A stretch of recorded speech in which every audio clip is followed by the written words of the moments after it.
Welcome. We are live. Hello, my name is Trish Ajel Roberts, and welcome to the Mind Blowing Happiness Podcast. Today, we're talking to success coach and former discrimination attorney, Leanne Gabriel. I'm going to redo that because first of all, for anyone who's watching live, I will tell you that I don't have my paper notes because I'm at an Airbnb right now, so I cannot print. So I'm trying to read my screen while also having this other screen up. So we're going to redo this for the Apple podcast. And let's see. It's funny. We were just talking about bloopers before we started. So bloopers make it interesting. That's bloopers do make it brings the humanity to the event, right? Okay. So now I have my things together. So how do we do? Cut. Start again.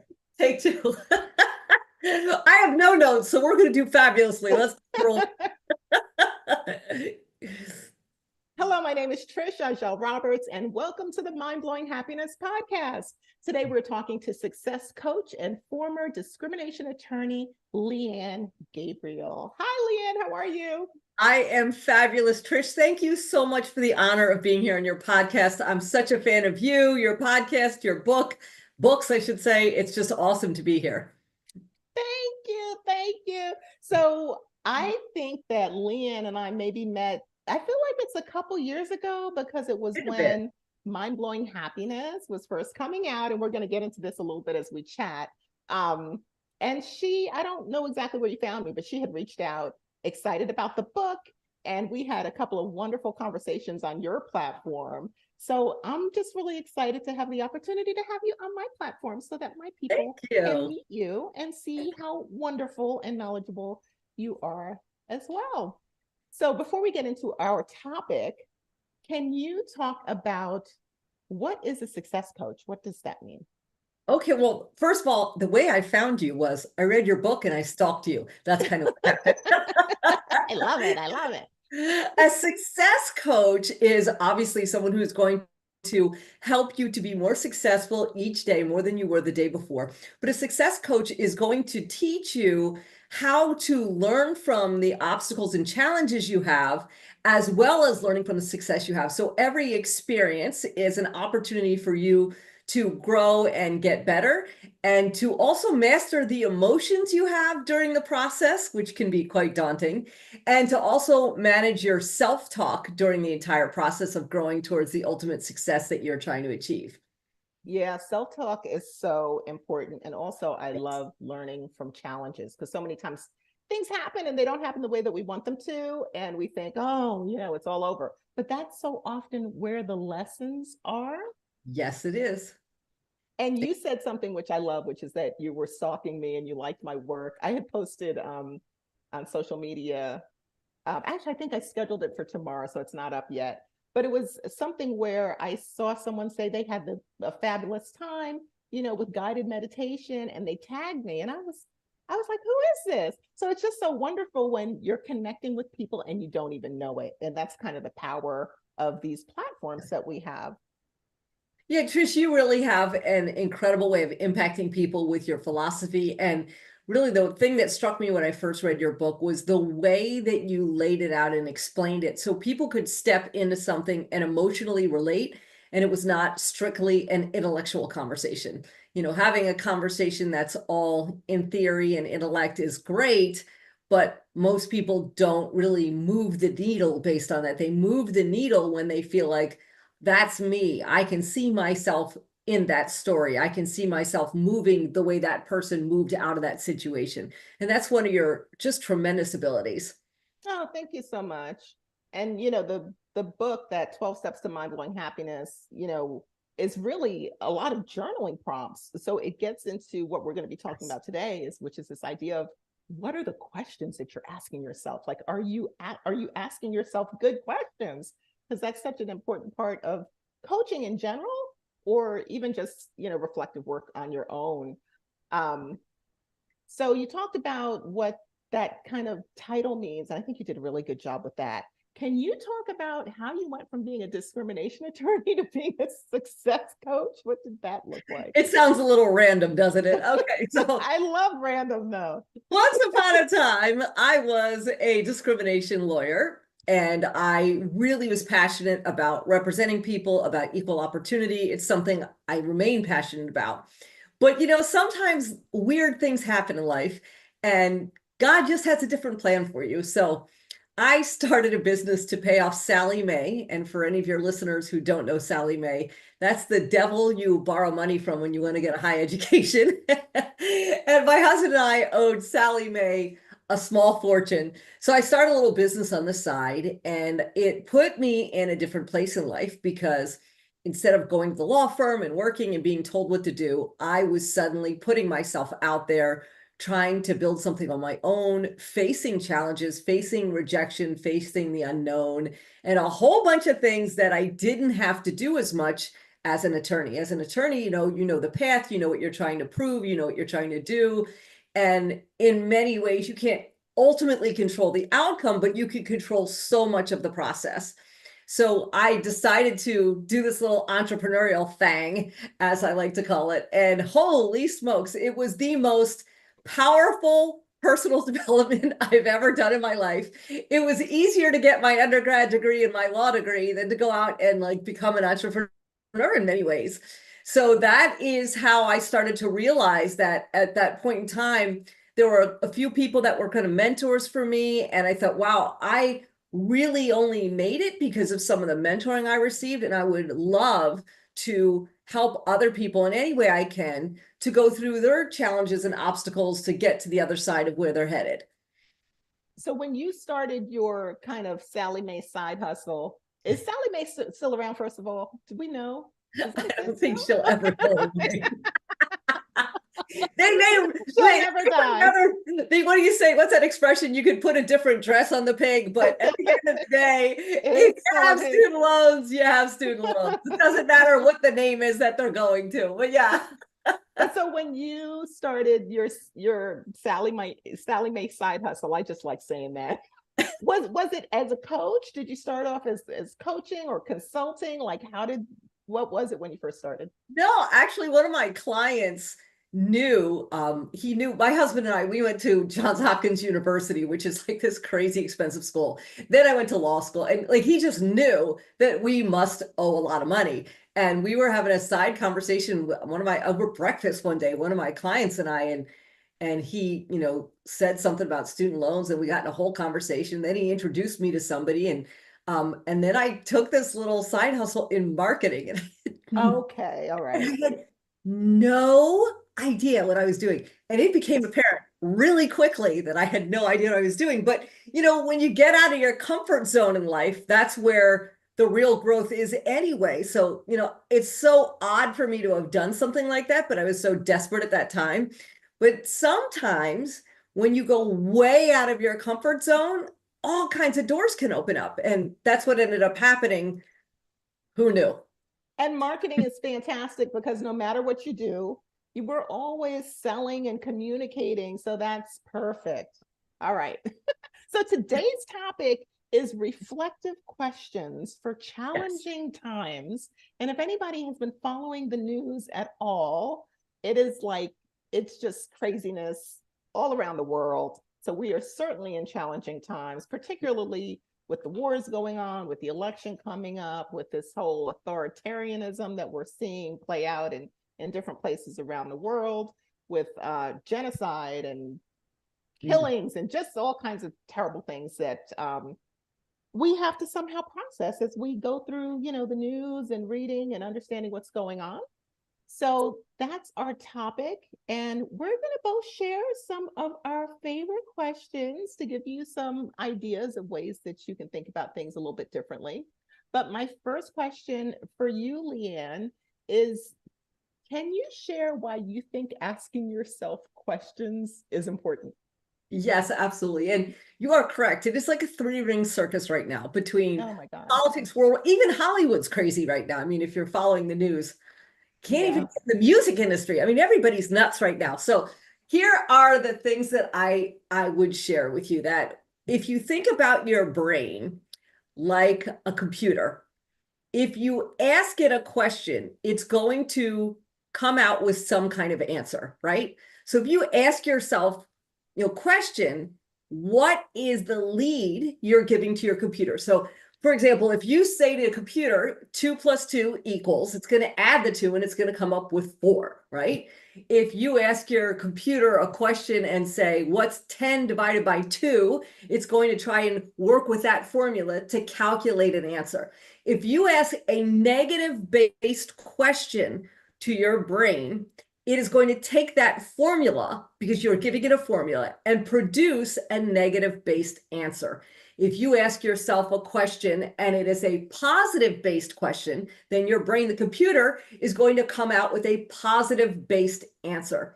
So if you're asking yourself something that is inherently based on negativity, your answer will be negative. And if you're asking yourself something that is inherently positive, your computer brain is going to seek an answer that is positive and promotes growth and getting better. That makes sense? I love that. But where I originally thought you were going is if you don't ask the computer a question, then it won't give you an answer at all. Well, at the end of the day, you're talking to yourself. We all talk. I mean, I talk to myself. I can't be the only one. So if we're talking to ourselves, it's either a self conversation or you're asking a question. I find that when people are in their worst moments, they ask the worst questions. So let's just say somebody hits an obstacle. They're up to whatever they're up to, whether they're working on their career, their marriage, or their health, or whatever it is, and let's say they crash and burn, something goes wrong. So they could just have a conversation with themselves, well, this went wrong and that went wrong, but somewhere in there, a question will sneak in, like, why does this always happen to me? I knew you were going to say that. Lousy question. Why do other people have such great success, but I blah, blah, blah? Such a negative based question, because the only thing your little computer brain is going to come up with is what's wrong with you. And then you have to operate out of a place of being broken and operate out of a place feeling like there's something wrong with you. And you can't come up with great steps forward and great results if that's what's going on mentally. Does that make sense? Yeah, absolutely. No, they're definitely empowering questions. And then there are questions that are really disabling, Yes. And sometimes we need a little bit of creativity to change the questions that we ask ourselves. One of my favorite quotes from Tony Robbins is, the quality of our life is a direct reflection of the quality of the questions we ask ourselves. Yes. And the first time I heard that, I was like, what? That is so accurate. And it's part of being reflective. You can go through your life and never write a journaling, a response to a journaling prompt, or never listen to something that makes you maybe think differently or question the way that you might think about external things, or even our own internal processes like self-talk and that kind of thing. So yeah, let's get into these questions. Let's dive in.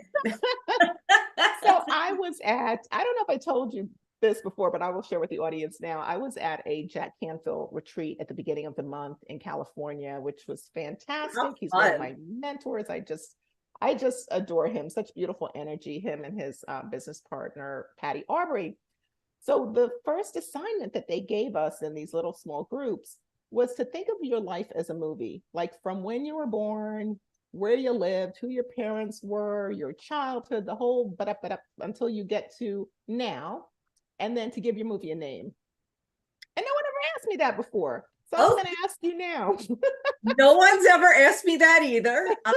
What's the name of your movie?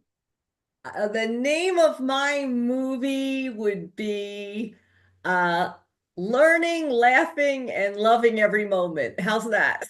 Okay.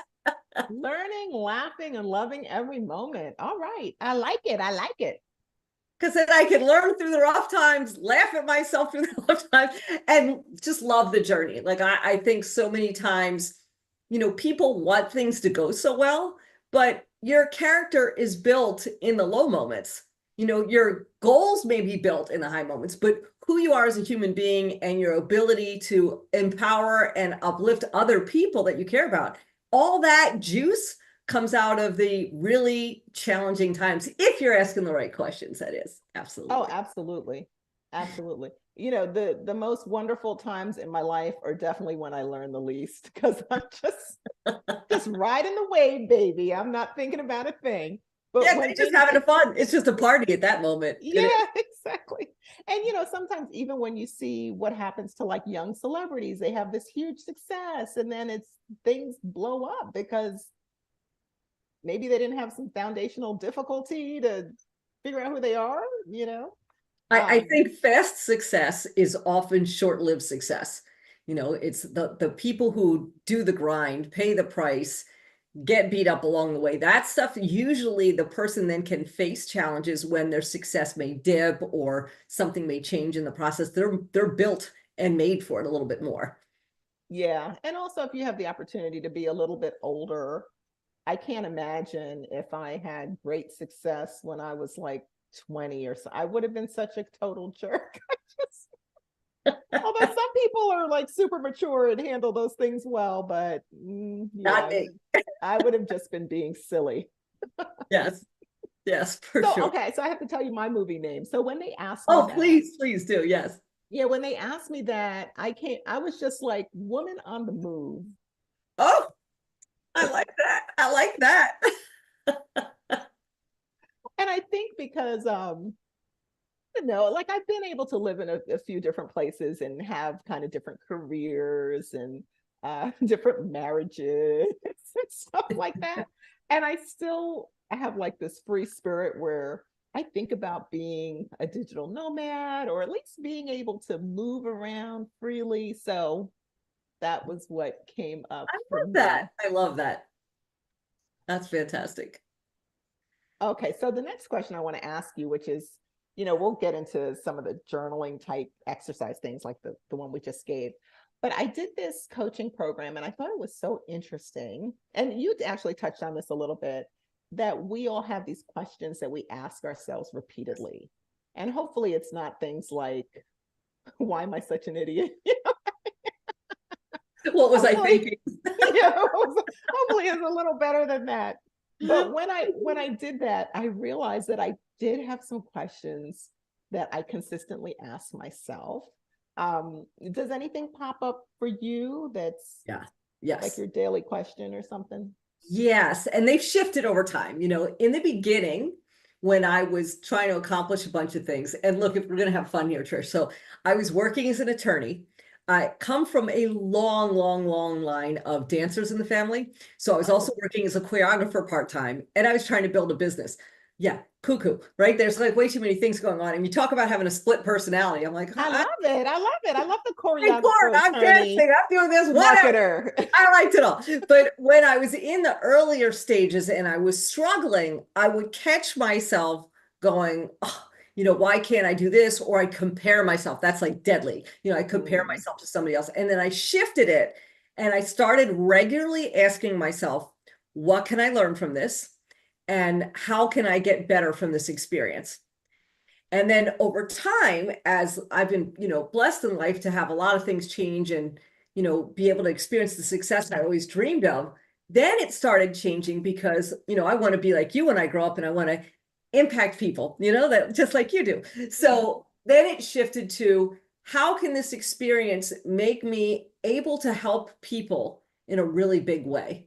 So now mm. if something happens, I'm not just looking at how am I going to learn, how am I going to get better, but how can I utilize this to uplift or empower or help somebody else who's going through a similar experience or a similar emotion? Because that really makes you step out of, you know, your own drama. So since we're starring in our own movie, Yes, like yes, step out of we the drama once in a are. while, you know.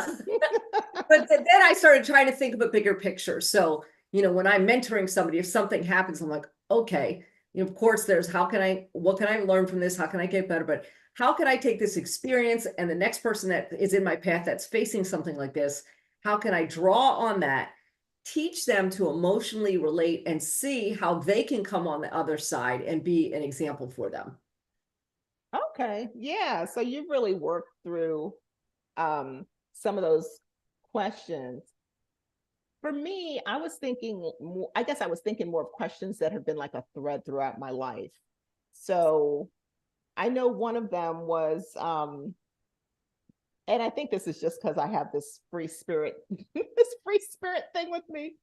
Like sometimes if something, I don't know, maybe I guess if something didn't go well and I'm trying to gauge how upset I should be about it, my question would always be, is this going to matter when I'm on my deathbed?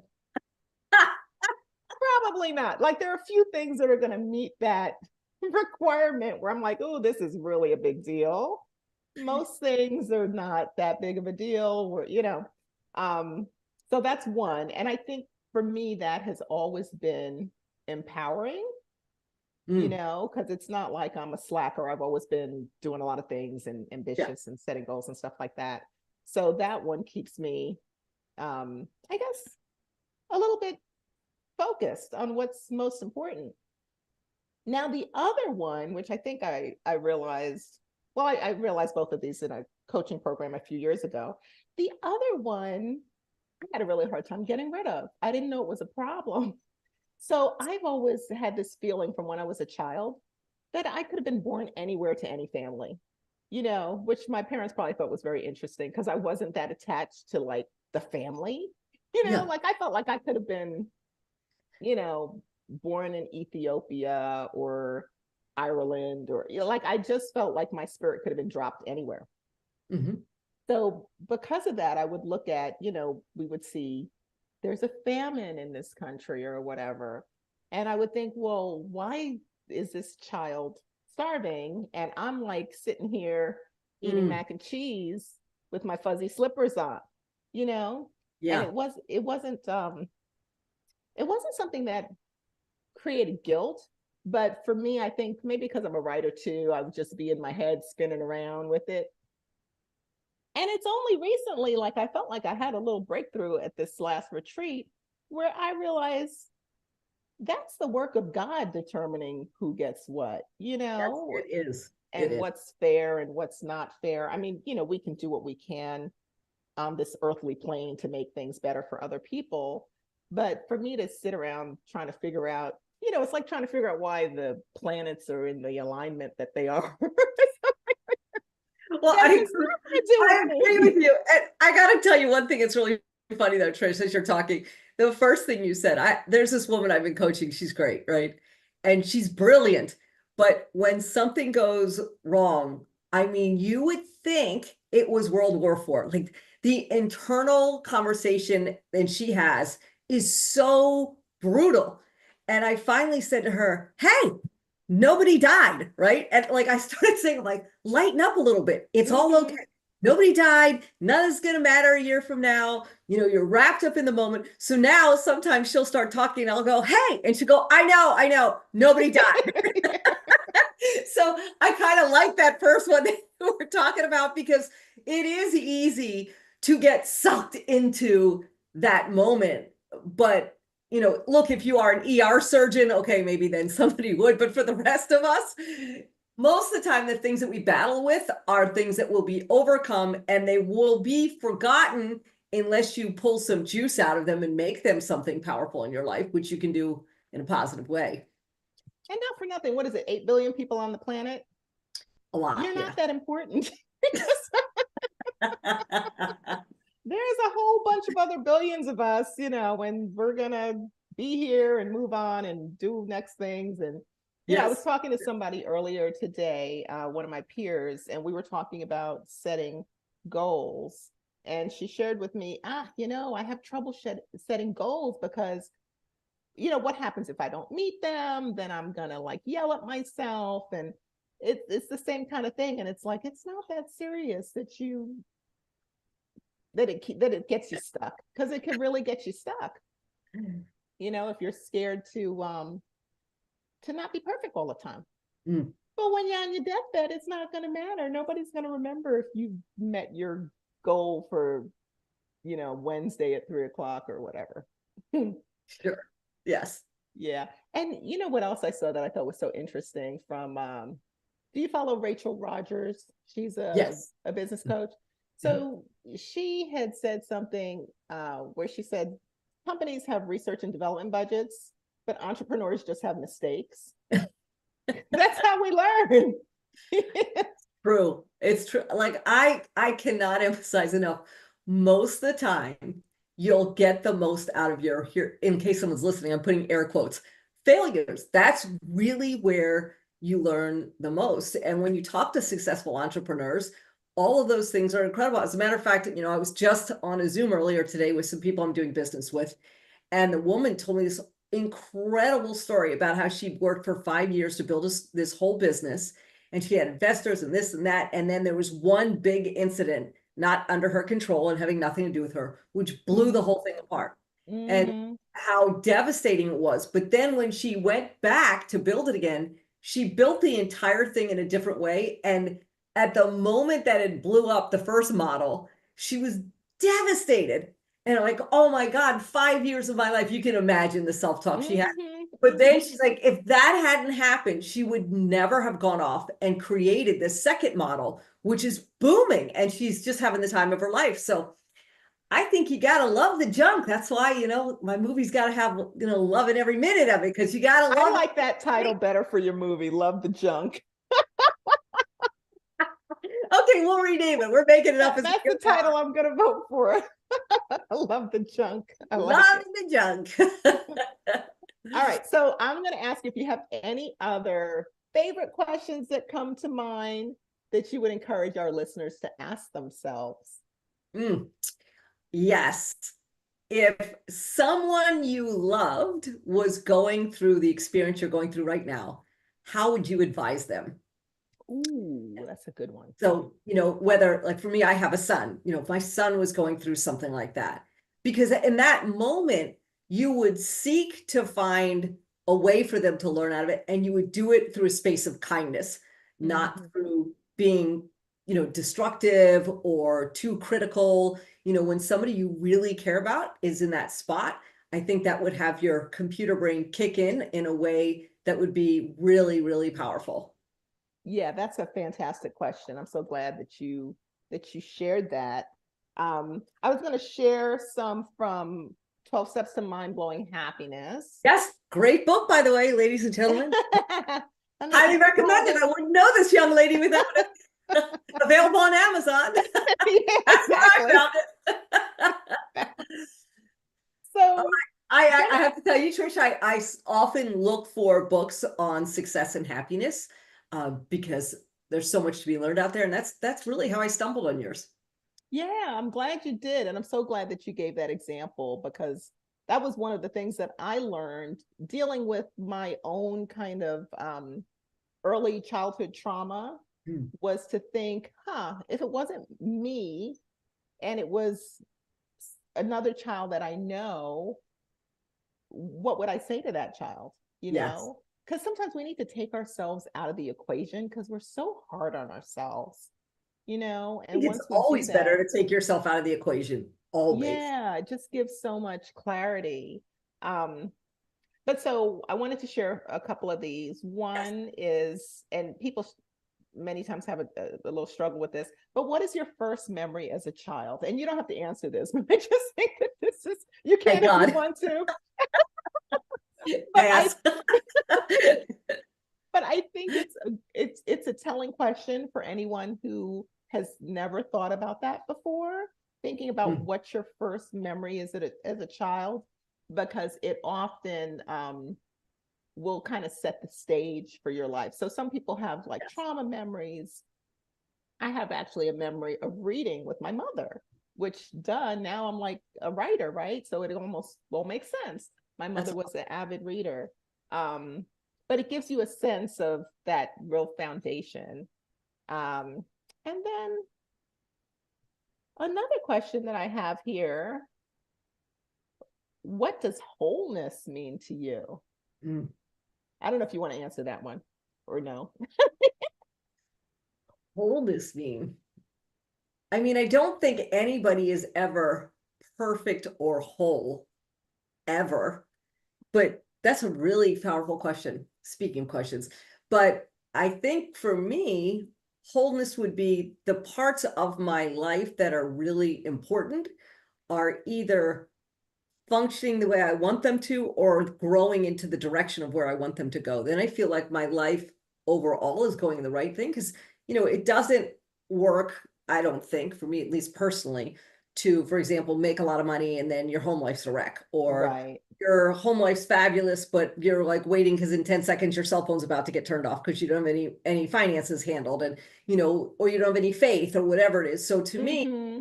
closest thing would be having those parts function in a healthy manner, not Mm-hmm. perfectly, but Mm-hmm. function in a healthy manner, and are growing to be more powerful. I guess that's what I would take with it. Yeah, but it's even whatever direction you go with it, it's just, it makes you think, because It we does. know That that was we all want to no be one's ever asked me whole. that or the movie question, either one of those. Yeah, because we know we all want to be whole, but to actually think, well, gosh, what I want it. I know that that's something I want, but what does that even mean? Sitting Yes. here with you, I'm thinking, okay, for me, feeling whole, I think means that I feel healed, that I'm not suffering from like some sort of trauma response and things like that, that I feel emotionally healed. And I think also that I can be authentic, that I can show up in a space, Sure. which is why I think lives are fun and I have so much fun with them, because I'm just like, I'm here and I'm not worried about saying the wrong thing or doing the wrong thing, because I feel very comfortable showing up as myself. Yes. So yeah, so that was one that I had. Um, I'll give one more from the book, and then you could tell me if you have any more that maybe pop into your head. But I like this, and the 12 steps of mind-blowing happiness. This is all from the first step, which is just dealing with healing. And this is a question many people have never thought about. I think you have, though, Leanne. How is mental health handled in your family and community? Well, those are two very different questions. Look, I think that mental health is slowly coming to be something that is in society. I think Mm-hmm. a long time it was not. And people who had challenges with their mental health they were trying to hide them, or they were labeled a certain way. Mm-hmm. It's so interesting, that somebody could, for example, be diabetic or have some kind of cancer, and people would look at them one way, but then they would have some kind of mental health issue and they were ashamed, or they didn't share it, or they didn't get help for it, or nobody thought they deserved help for it, all that crazy stuff. So Mm-hmm. rather than answer that question, I will pose another question, right? I'm not answering it We're now. Go ahead. we're having a question day. How can we be better about supporting people who face challenges in their mental health and well-being in our families and in our community? I think, how can we do that? And just quick little, we're going down a rabbit hole for a quick second, but one of my It's dearest, okay. dearest, I dearest, like rabbits.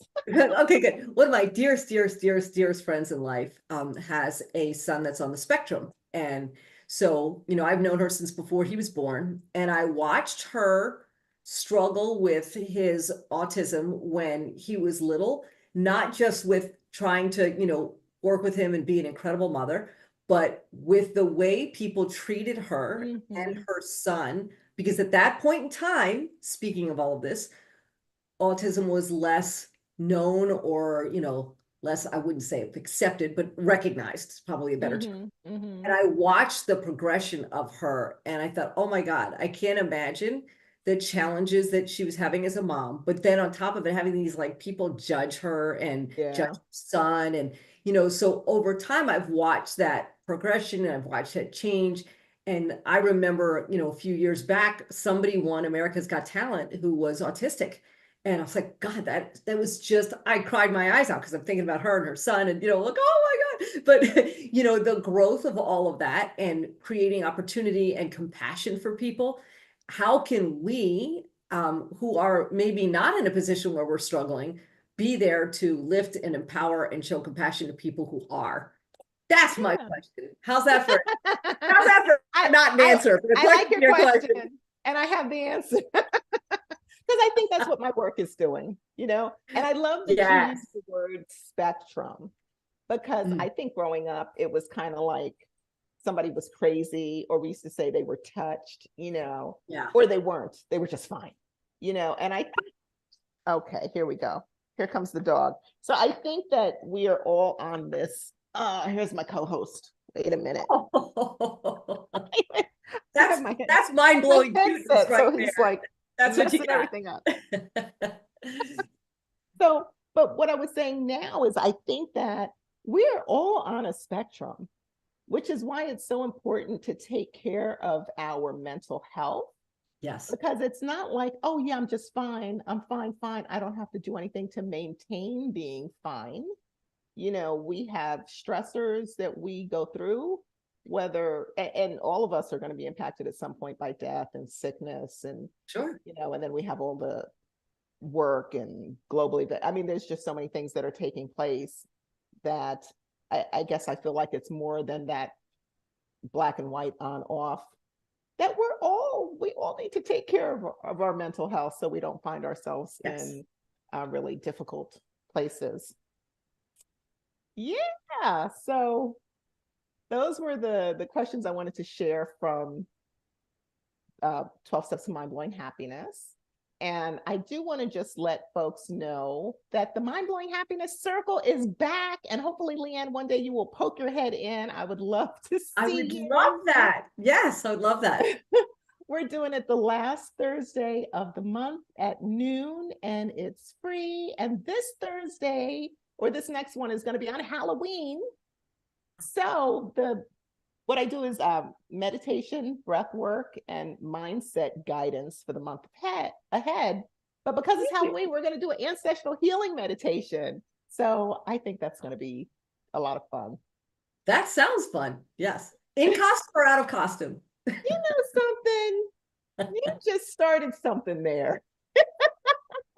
You started a whole thing. You gotta inject a little fun in everything, you know what I mean? You gotta I sense of humor about it know a all. costume would be fun. I think that I am going to work on that. Why not? Uh-huh. That's the laughing part of my movie title. Right. That we might go in Love in the Junk. You know, we might.